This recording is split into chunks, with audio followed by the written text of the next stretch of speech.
নমস্কার, আমি পার্থরাজ মিশ্র, শিক্ষক অমরশ্রী রঘুনাথ হাই স্কুল। আপনাদের সবাইকে আজ আরও একবার অ্যারাইজ অ্যান্ড আয়োগের ক্লাসরুমে স্বাগত জানাই। আমার স্নেহের ছাত্রছাত্রীরা, বিশেষত আমার দশম শ্রেণীর ছাত্রছাত্রীরা, তোমরা জানো যে আমি গত দিনের ক্লাস থেকে বায়ুমণ্ডল অধ্যায় আলোচনা শুরু করেছি। বায়ুমণ্ডলের প্রথম দিনের ক্লাসে আমি সমুদ্র স্রোত, সমুদ্র তরঙ্গ, এই বিষয়গুলো কি, তার সংজ্ঞা, বৈশিষ্ট্য ব্যাখ্যা করার চেষ্টা করেছি এবং সমুদ্র স্রোতের সঙ্গে সমুদ্র তরঙ্গের ঠিক কোন জায়গায় ফারাক বা পার্থক্য সেটাও আলোচনা করেছি। আজকের ক্লাসটা কিন্তু আমি যেটা করব সেটা কিন্তু তোমাদের জন্য অত্যন্ত ইম্পর্ট্যান্ট একটি ক্লাস। এই ক্লাসে যা আলোচিত হবে সেটা কিন্তু পরীক্ষার জন্য অত্যন্ত ইম্পর্ট্যান্ট। 2 নম্বর 3 নম্বরের প্রশ্নের পাশাপাশি 5 নম্বরের বড় প্রশ্নের জন্য আজকের ক্লাসটা তোমাদের জন্য অত্যন্ত জরুরি। আজকের ক্লাসে আমরা কি আলোচনা করব? আজকের ক্লাসে আমরা আলোচনা করব সমুদ্র স্রোত সৃষ্টির কারণগুলো ব্যাখ্যা করব। আজকে সমুদ্র স্রোত বা ওশান কারেন্ট কেন সৃষ্টি হয় এই বিষয়টা আজকে বিস্তৃতভাবে আলোচনা করব এবং এই প্রশ্নটা কিন্তু মাধ্যমিক পরীক্ষায় বারবার আসতে দেখা গেছে।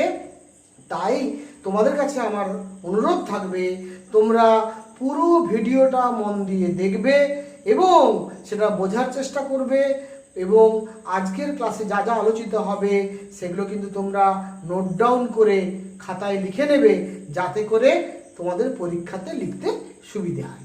তাহলে আর একদম দেরি নয়, এসো শুরু করা যাক। প্রথমেই বলে রাখি যে সমুদ্র স্রোত ব্যাপারটা আমি কিন্তু বলেছি।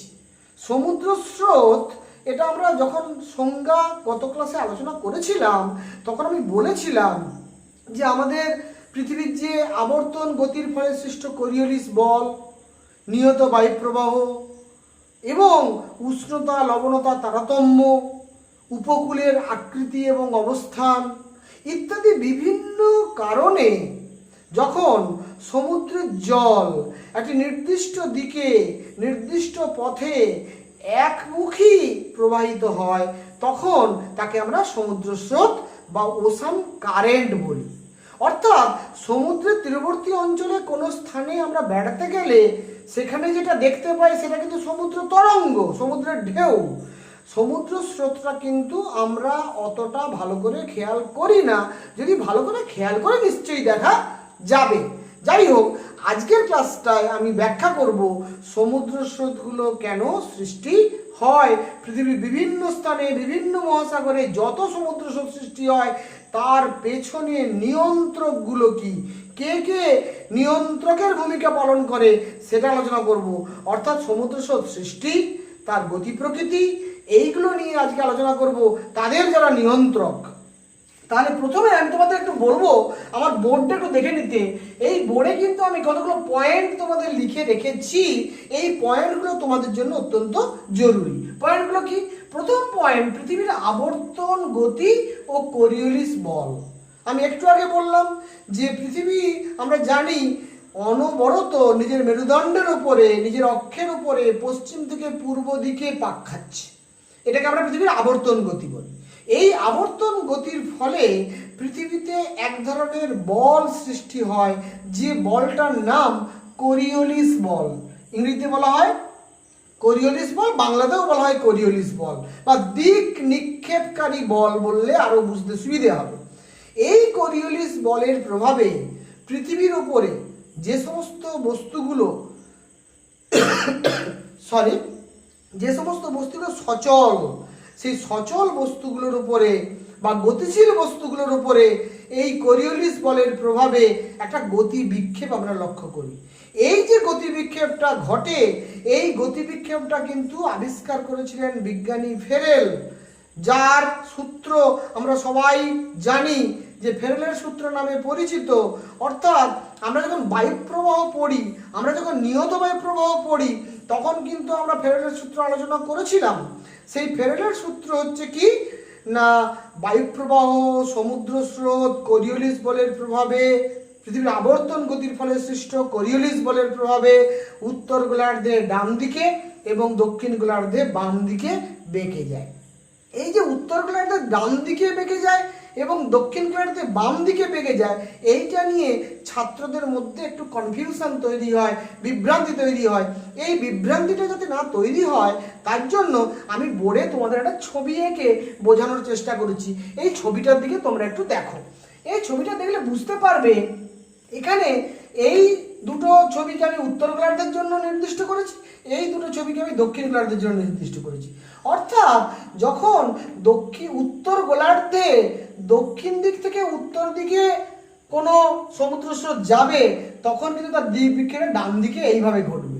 আবার যখন উত্তর দিক থেকে দক্ষিণ দিকে আসবে উত্তর গোলার্ধে তখন কিন্তু তার দিক বিক্ষেপটা এইভাবে ঘটবে। আবার দক্ষিণ গোলার্ধে যখন আমরা দেখব যে দক্ষিণ দিক থেকে উত্তর দিকে আসছে তখন কিন্তু দিক বিক্ষেপটা এইভাবে বাম দিকে ঘটবে, এবং দক্ষিণ গোলার্ধে যখন উত্তর দিক থেকে দক্ষিণ দিকে আসবে তখন দিক বিক্ষেপটা এইভাবে বাম দিকে ঘটবে। এই তীরচিহ্নগুলো তোমাদের বুঝতে সহায়তা করবে যে ফেরেলের সূত্র অনুসারে বায়ু প্রবাহই হোক আর সমুদ্র স্রোতই হোক কিভাবে উত্তর গোলার্ধে ডান দিকে বেঁকে যায় বা দক্ষিণ গোলার্ধে বাম দিকে বেঁকে যায়। আমি এই ছবি তোমাদের বোঝানোর চেষ্টা করেছি এইটাতে যে এই দিক বিক্ষেপটা বুঝলে পরবর্তীকালে যখন আমরা বিভিন্ন মহাসাগরের সমুদ্র স্রোতগুলো ব্যাখ্যা করব তখন কিন্তু আমাদের বুঝতে সুবিধে হবে কোন স্রোত কোন দিকে বাঁকছে, কেন বাঁকছে। তাহলে এই বাঁকার পেছনে কিন্তু এই কোরিওলিস বল এবং যে ফেরেলের সূত্র যেটাকে আমরা বলছি উত্তর গোলার্ধে ডান দিকে এবং দক্ষিণ গোলার্ধে বাম দিকে বেঁকে যাওয়ার প্রবণতা, যেটা কিন্তু বায়ু প্রবাহের ক্ষেত্রেও ঘটে, যেটা সমুদ্র স্রোতের ক্ষেত্রেও ঘটে, পৃথিবীর উপরে যে কোনো গতিশীল বস্তুর ক্ষেত্রে এই সূত্রটা প্রযোজ্য হয়। সেই জন্য তোমাদের ছবি এঁকে এটা বোঝানোর চেষ্টা করেছি। তাহলে কিন্তু এটা দিক বিক্ষেপকারী একটা শক্তি, কোরিওলিস শক্তিটাকে বলবো দিক বিক্ষেপকারী একটা শক্তি। এবারে 2 নম্বর পয়েন্টে আসা যাক। 2 নম্বর পয়েন্ট হচ্ছে নিয়ত বায়ু প্রবাহ বা আমরা ইংরেজিতে বলি প্ল্যানেটারি ওয়েভস। নিয়ত বায়ু প্রবাহকে আমরা ইংরেজিতে কি বলি? Planetary waves. এই যে নিয়ত বায়ু প্রবাহ এটা কিন্তু আমি তোমাদের বিস্তৃতভাবে একটা নিয়ত বায়ু প্রবাহের উপরে ক্লাস করেছি।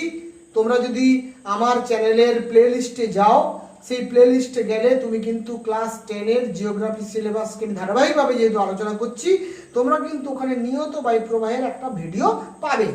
এই নিয়ত বায়ু প্রবাহের ভিডিওটা যদি তোমরা একবার দেখে নাও তাহলে কিন্তু তোমাদের সমুদ্র স্রোতের সম্পর্কেও ধারণাটা লাভ করতে সুবিধে হয়ে যাবে। আমি সেই জন্যই তোমাদের নিয়ত বায়ু প্রবাহের ভিডিওটা দেখতে বলছি, যাতে করে তোমরা সমুদ্র স্রোতের দিক বিক্ষেপ, সমুদ্র স্রোত কোন দিকে বাঁকছে, কেন বাঁকছে, এইটা তোমরা সহজে বুঝতে পারো।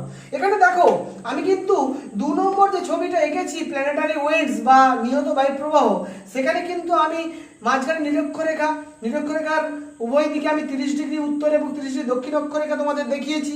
তার উপরে 65 ডিগ্রি উত্তর এবং 65 ডিগ্রি দক্ষিণ অক্ষরেখা দেখিয়েছি, এবং একেবারে উত্তরে 90 ডিগ্রি উত্তর বা সুমেরু বিন্দু, 90 ডিগ্রি দক্ষিণ কুমেরু বিন্দু, দুটো আমি প্রধান কতগুলো অক্ষরেখা তোমাদের দেখিয়ে আমি বোঝাতে চেষ্টা করছি যে পৃথিবীর ঠিক মাঝখানে, যেটাকে আমরা উষ্ণমণ্ডল বলি তাপমণ্ডল হিসাবে, এখানে কিন্তু উত্তর পূর্ব আয়ন বায়ু এবং দক্ষিণ পূর্ব আয়ন বায়ু প্রবাহিত হয়। এই আয়ন বায়ু যেভাবে প্রবাহিত হয় ঠিক আয়ন বায়ুর প্রভাবপথ অনুযায়ী কিন্তু এই অংশে যে সমুদ্র আছে সমুদ্র স্রোতও কিন্তু সেইভাবে প্রবাহিত হয়। অর্থাৎ আয়ন বায়ু সমুদ্র স্রোতকে তার গতিপথে প্রবাহিত হতে সাহায্য করে। একইভাবে 30 ডিগ্রি থেকে 65 ডিগ্রি উত্তর এবং 30 ডিগ্রি থেকে 65 দক্ষিণ, এই যে উভয় গোলার্ধে আমরা জানি পশ্চিম বায়ু প্রবাহিত হয় নিয়ত বায়ুর হিসাবে।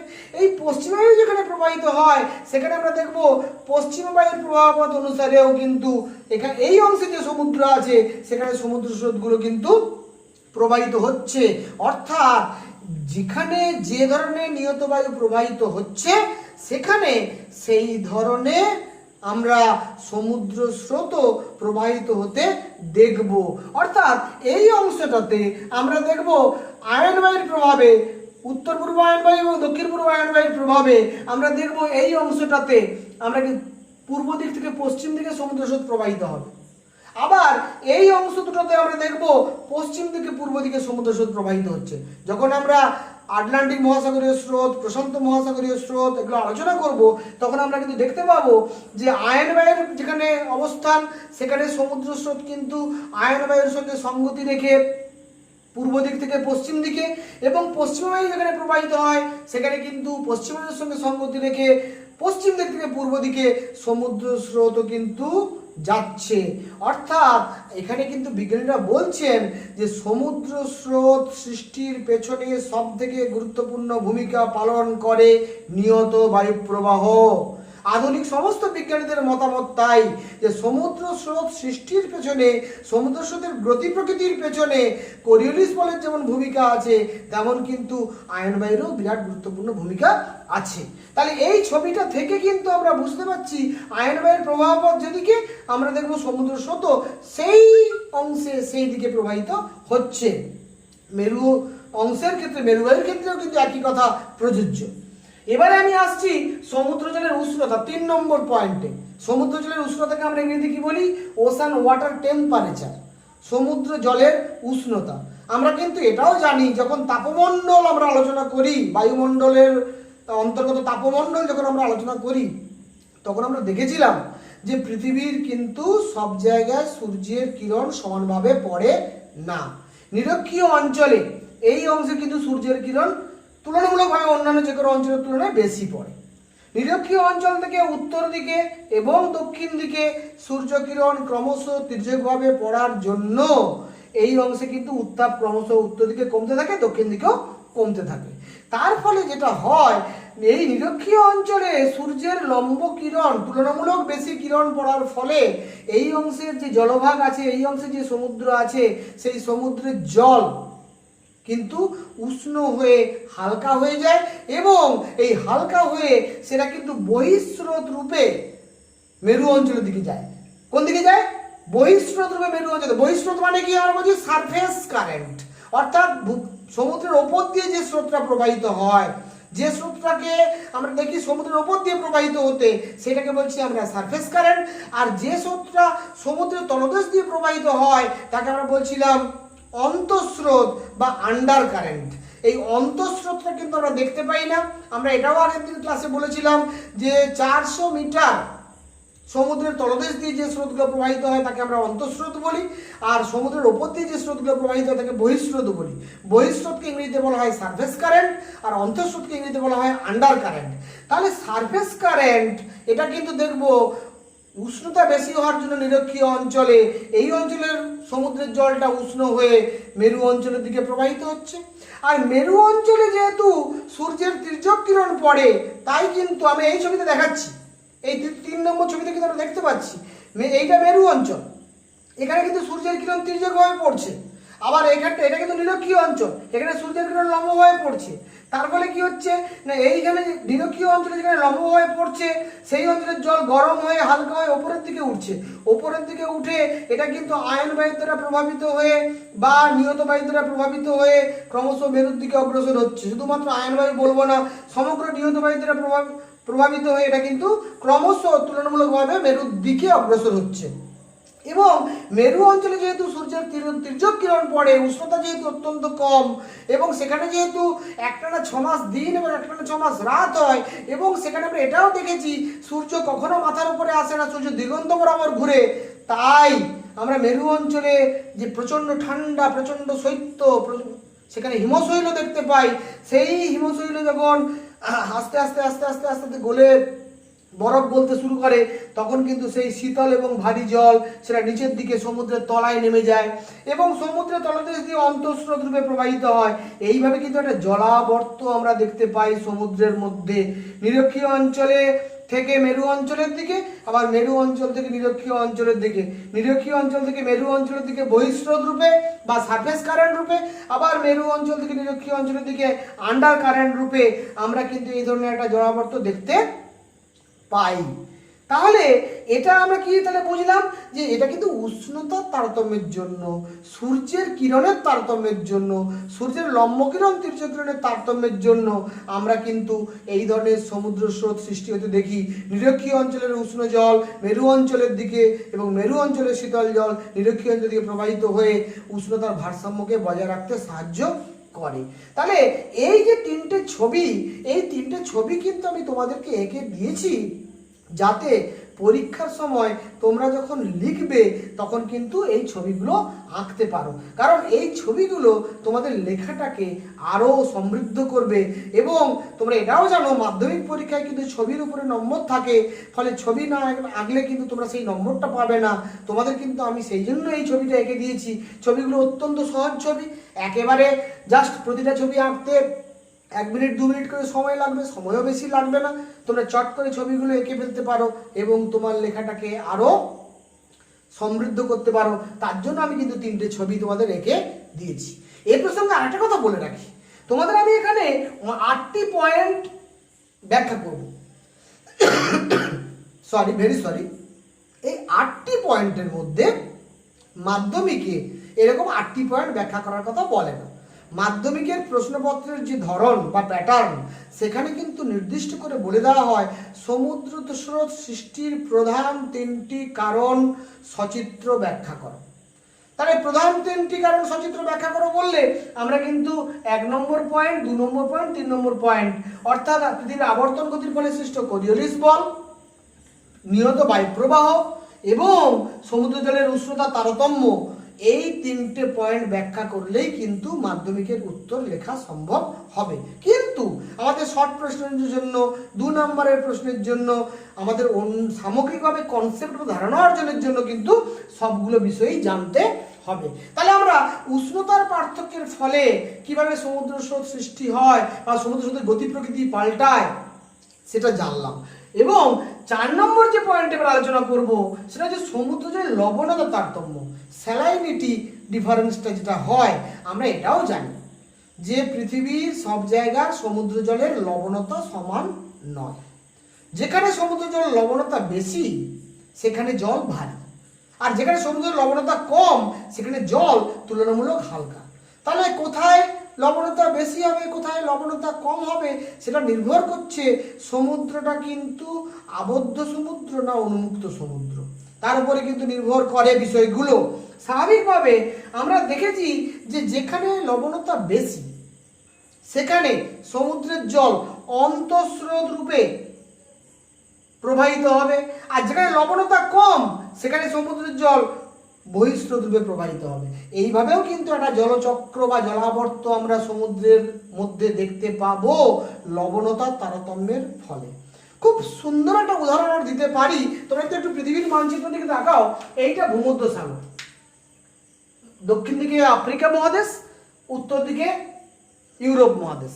এই দুটো মহাদেশের মাঝখানে আছে ভূমধ্যসাগর। ভূমধ্যসাগরটা আমরা দেখতে পাচ্ছি একটা আবদ্ধ সাগর।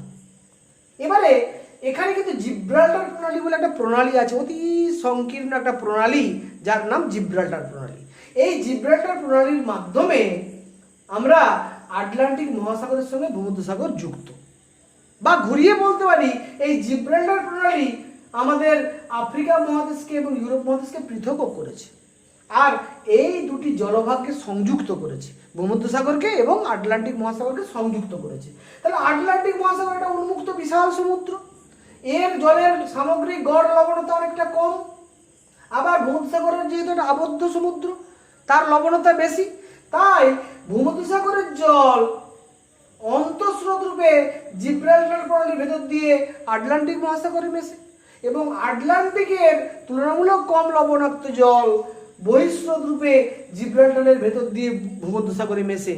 এইভাবে লবণতার তারতম্যেও কিন্তু আমরা সমুদ্র স্রোত সৃষ্টি হতে দেখি। তাহলে আমরা 4 নম্বর পয়েন্ট আলোচনা করলাম স্যালাইনিটি কিভাবে আমাদের সমুদ্র স্রোত সৃষ্টিতে সাহায্য করে। এরপরে আসছি সমুদ্র জলের ঘনত্বের তারতম্য। সমুদ্র জলের ঘনত্বের তারতম্যের ফলেও আমরা কিন্তু একইভাবে সমুদ্র স্রোত সৃষ্টি হতে দেখব, যদিও এক্ষেত্রে বলে রাখা দরকার ঘনত্বের সঙ্গে লবণতার একটা ঘনিষ্ঠ সম্পর্ক আছে। আমরা লবণতার পয়েন্টটা ব্যাখ্যার সময়ও কিন্তু ঘনত্বের কথাটা বলতে পারতাম। ঘনত্ব তখনই বৃদ্ধি পাবে যখন লবণতা বৃদ্ধি পাবে। যখন সমুদ্রের জলে লবণাক্ততা বৃদ্ধি পাবে তখন সেই জলের ঘনত্ব বৃদ্ধি পাবে, আর জলের ঘনত্ব বৃদ্ধি পেলে জল ভারী হবে, জল ভারী হলে জল নিচের দিকে নামবে, জল নিচের দিকে নামলে অন্তঃস্রোত রূপে সে তুলনামূলক হালকা জলের দিকে এগোবে। স্বাভাবিকভাবে ঘনত্বের পার্থক্যের ফলে, ডেনসিটি ডিফারেন্সের ফলেও কিন্তু আমরা সমুদ্র স্রোত সৃষ্টি হতে দেখি। আর ডেনসিটি কিন্তু অনেকাংশে লবণতার উপরে নির্ভরশীল। এবারে 6 নম্বর পয়েন্টে আমি আসি, উপকূলের আকৃতি। ভেরি ইম্পর্টেন্ট একটা পয়েন্ট, উপকূলের আকৃতি, shape of the coast line. আমাদের যে উপকূল রেখা থাকে সেই উপকূল রেখার যে আকৃতি এবং অবস্থান তার উপরে কিন্তু আমাদের সমুদ্র স্রোত অনেকখানি নির্ভর করে। সমুদ্র স্রোতের সৃষ্টিতে, সমুদ্র স্রোতের গতি প্রকৃতিতে আমরা দেখব উপকূলের আকৃতি এবং অবস্থানের গুরুত্বপূর্ণ ভূমিকা আছে। আমি যদি মানচিত্রটা দেখি তাহলে বুঝতে সুবিধা হবে। আমাদের এইটা আটলান্টিক মহাসাগর, এই আটলান্টিক মহাসাগরের এইটা হচ্ছে দক্ষিণ আমেরিকা মহাদেশ, এইটা উত্তর আমেরিকা মহাদেশ, এটা ইউরোপ মহাদেশ, এটা আফ্রিকা মহাদেশের মাঝখানে আছে আটলান্টিক মহাসাগর। এই আটলান্টিক মহাসাগরের মোটামুটি ভাবে দক্ষিণ মধ্য অংশ দিয়ে নিরক্ষরেখা প্রসারিত, আফ্রিকার মাঝখান দিয়ে দক্ষিণ আমেরিকার উত্তর অংশ দিয়ে নিরক্ষরেখা প্রসারিত। নিরক্ষরেখার উভয় পাশে উত্তর এবং দক্ষিণ নিরক্ষীয় স্রোত সৃষ্টি হয়। এই উত্তর এবং দক্ষিণ নিরক্ষীয় স্রোত যেহেতু উষ্ণমণ্ডলের অন্তর্গত, তাই এটা আয়নবায়ু দ্বারা প্রভাবিত হয়ে কিন্তু এটা ক্রমশ পশ্চিম দিকে অগ্রসর হয়। উত্তর নিরক্ষীয় স্রোত পশ্চিম দিকে আসে আর দক্ষিণ নিরক্ষীয় স্রোত পশ্চিম দিকে আসে। তাই আমি দক্ষিণ নিরক্ষীয় স্রোতের কথা এখানে উদাহরণ হিসেবে বলবো। এই যে দক্ষিণ নিরক্ষীয় স্রোত আয়নবায়ু দ্বারা প্রভাবিত হয়ে পশ্চিম দিকে গেল, পশ্চিম দিকে গিয়ে এটা কিন্তু ব্রাজিলের উপকূল, এই হলুদ রঙের দেশটা ব্রাজিল, এই ব্রাজিলের উপকূলে ধাক্কা খেয়ে এটা দুটো ভাগে ভাগ হয়ে গেল। দেখো ব্রাজিলের এই যে ত্রিকোণাকৃতি অংশটা, এখানে কিন্তু সমুদ্র স্রোত যখন গিয়ে পৌঁছাবে তখন এই দুটো ভাগে ভাগ হয়ে যাবে। একটা শাখা দক্ষিণ দিকে নেমে আসবে ব্রাজিল স্রোত নামে, অপর শাখা উত্তর দিকে এগিয়ে যাবে উপসাগরীয় স্রোত নামে। তাহলে এই যে দক্ষিণ আমেরিকা মহাদেশের ব্রাজিলের এই ত্রিকোণাকৃতির অবস্থান, এই অবস্থানটা কিন্তু দক্ষিণ নিরক্ষীয় স্রোতটাকে দুটো ভাগে ভাগ করতে সাহায্য করলো। যে স্রোতটা দক্ষিণ দিকে অগ্রসর হলো তার নাম হয়ে গেল ব্রাজিল স্রোত, ব্রাজিলের উপকূলের পাশ দিয়ে। আর যে স্রোতটা ব্রাজিলের উত্তর পূর্ব উপকূল দিয়ে উত্তর দিকে গেল সেটাকে বলছি আমরা উপসাগরীয় স্রোত। তাহলে এই উপসাগরীয় স্রোতটা এবং ব্রাজিল স্রোতটা, এই যে দুটো স্রোত সৃষ্টি হলো, দক্ষিণ নিরক্ষীয় স্রোতটা বিভাজিত হয়ে এর পেছনে কে ভূমিকা পালন করলো? এর পেছনে কিন্তু ভূমিকা পালন করলো এই স্থলভাগের অবস্থান এবং আকৃতি। এই স্থলভাগের অবস্থান এবং আকৃতিটা তৈরি করতে সাহায্য করলো। একইভাবে আমরা যদি দেখি এই যে মাদাগাস্কার, দেখো এখানে ভারত মহাসাগরীয় সমুদ্র স্রোত যখন পড়বো তখন আরো বিস্তৃতভাবে দেখবো। এখানেও একইভাবে দক্ষিণ নিরক্ষীয় স্রোত যখন এইখান দিয়ে এসে আফ্রিকার পূর্ব উপকূলে ধাক্কা খাওয়ার পরে এই যখন দক্ষিণ দিকে অগ্রসর হয়, তখন মাদাগাস্কার দ্বীপ থাকার জন্য, এই যে ছোট্ট দ্বীপটা দেখতে পাচ্ছি ভারত মহাসাগরের মধ্যে আফ্রিকার দক্ষিণ পূর্ব উপকূলে, এই মাদাগাস্কার দ্বীপটা থাকার জন্য, এই স্থলভাগটি থাকার জন্য এখানে কিন্তু দক্ষিণ নিরক্ষীয় স্রোত দুটো ভাগে ভাগ হয়ে যায়। একটা হয়ে যায় আমরা মোজাম্বিক স্রোত, একটা হচ্ছে মাদাগাস্কার স্রোত। এই মোজাম্বিক এবং মাদাগাস্কার স্রোত আবার পরবর্তীকালে মিলিত হয়ে আমরা দেখবো আগুলা স্রোত নামে পরবর্তীকালে কুমেরু স্রোতের সঙ্গে মিলিত হচ্ছে। যাই হোক, সেটা পরে আলোচনা করবো। তাহলে এই মাদাগাস্কার স্থলভাগটা, এটা কিন্তু এখানে আমরা দেখলাম দক্ষিণ নিরক্ষীয় স্রোতকে দুভাগে ভাগ করলো। একটার নাম আমি বললাম মোজাম্বিক স্রোত, আরেকটার নাম বললাম আমি মাদাগাস্কার স্রোত। এই মোজাম্বিক এবং মাদাগাস্কার মিলিত হয়ে আগুলা স্রোত সৃষ্টি হচ্ছে। ফলে এখানেও কিন্তু আমরা দেখলাম যে উপকূলের অবস্থান বা স্থলভাগের অবস্থান নতুন নতুন সমুদ্র স্রোত সৃষ্টিতে সাহায্য করছে। এবার আসছি ঋতু পরিবর্তন, সিজনাল ভ্যারিয়েশন। ঋতু পরিবর্তনটা বুঝতে গেলেও কিন্তু আমাদের ভারত মহাসাগরীয় স্রোতটা বুঝতে হবে। আমি আরো বিস্তৃত আলোচনা করব। এইটা আমার ভারত মহাসাগর, তোমরা সবাই জানো।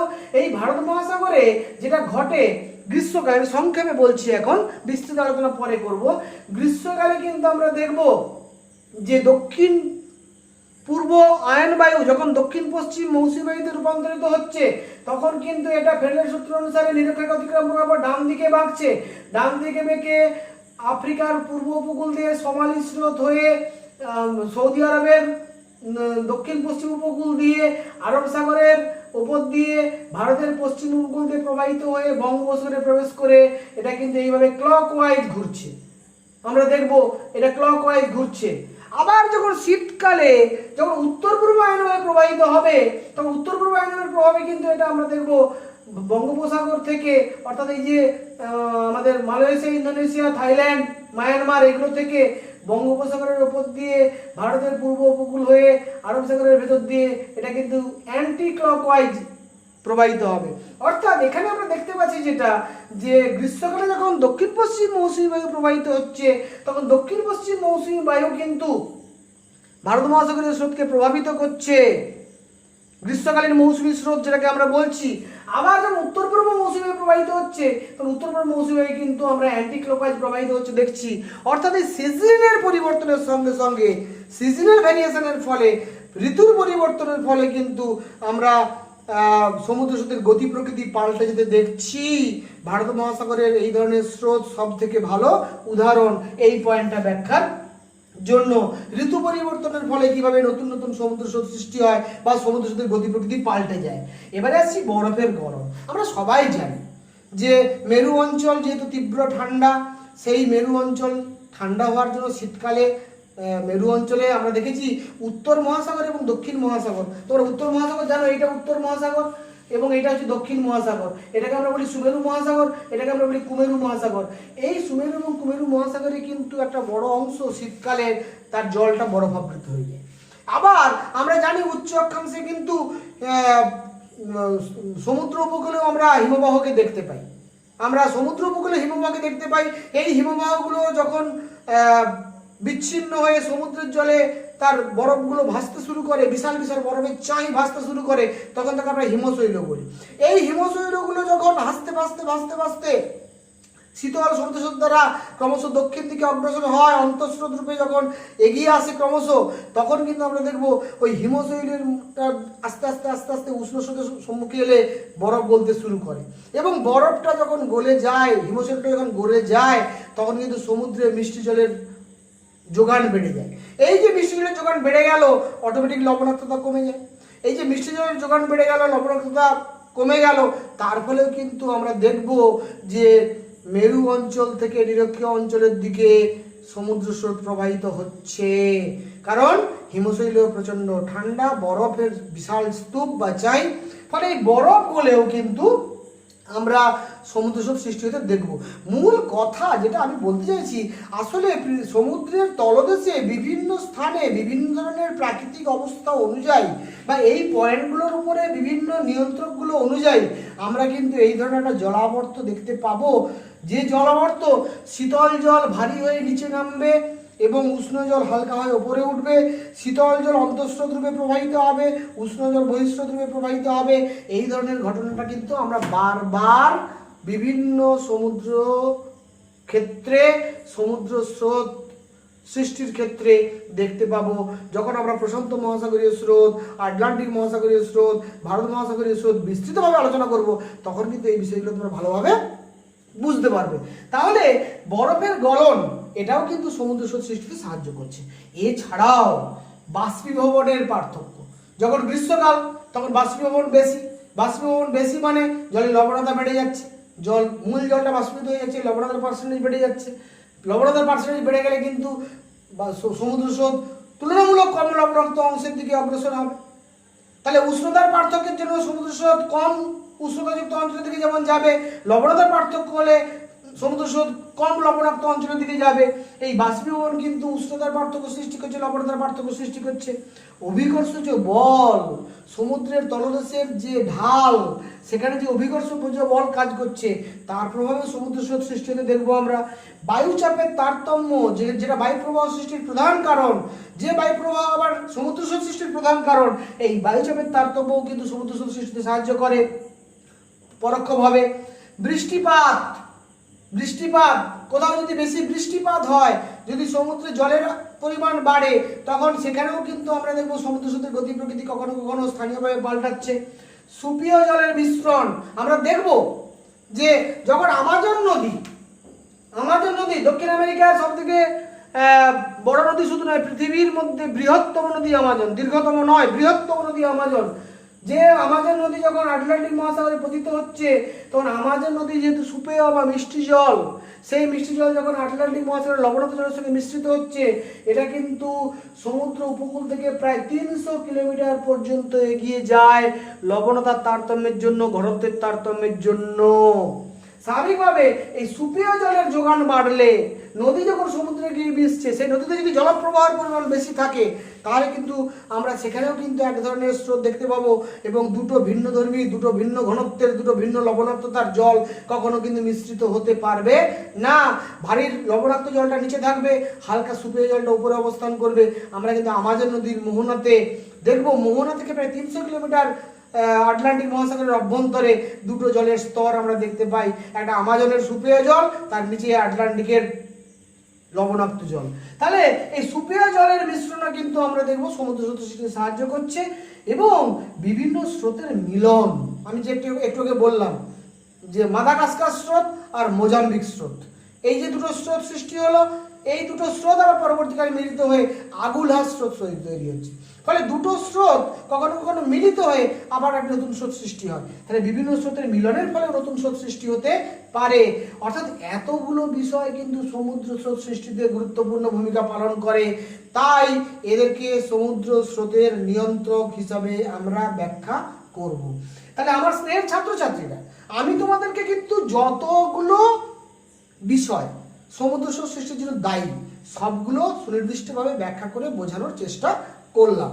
তোমরা সামগ্রিকভাবে বিষয়টা বোঝার জন্য সবটা গোটা ভিডিওটা ভালো করে দেখবে, কিন্তু পরীক্ষার প্রস্তুতির জন্য তোমরা কিন্তু 3টে পয়েন্টকে ভালো করে ব্যাখ্যা করে ছবি এঁকে পরীক্ষার খাতায় লিখবে, আর বাকি পয়েন্টগুলো খালি লিখে দেবে। এই পয়েন্টগুলো লিখলেই কিন্তু তোমার লেখাটা সম্পূর্ণ হয়ে যাবে।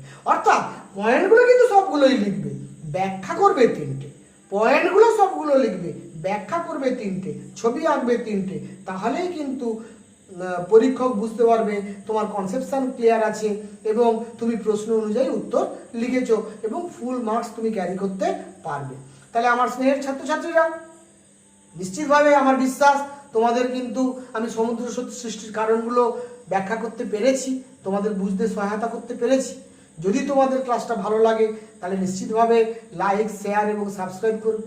সেই সঙ্গে যে সমস্ত সম্মানীয় ব্যক্তি আমার ক্লাস দেখছেন, বিভিন্ন মাস্টারমশাই, শিক্ষক শিক্ষিকাগণ যারা আমার ক্লাস দেখছেন, আপনাদের সবাইকে, যে সমস্ত বিশিষ্ট ব্যক্তি আমার ক্লাস দেখছেন, আপনাদের সবাইকে আমি বিনম্রভাবে, বিনীতভাবে অনুরোধ করব, আপনাদের যদি আমার ক্লাসগুলো ভালো লেগে থাকে দয়া করে আমার চ্যানেলটি সাবস্ক্রাইব করবেন এবং আপনাদের পরিচিতদের মধ্যে এইটি শেয়ার করবেন, যাতে করে সবাই সমৃদ্ধ হতে পারে। এই কথা বলে সবাইকে আরও একবার যথাযোগ্য স্থানে সম্মান, শ্রদ্ধা, শুভেচ্ছা এবং আমার স্নেহের ছাত্রছাত্রীদের আমি ভালোবাসা জানিয়ে আজকের ক্লাস এখানেই শেষ করছি। Thank you very much.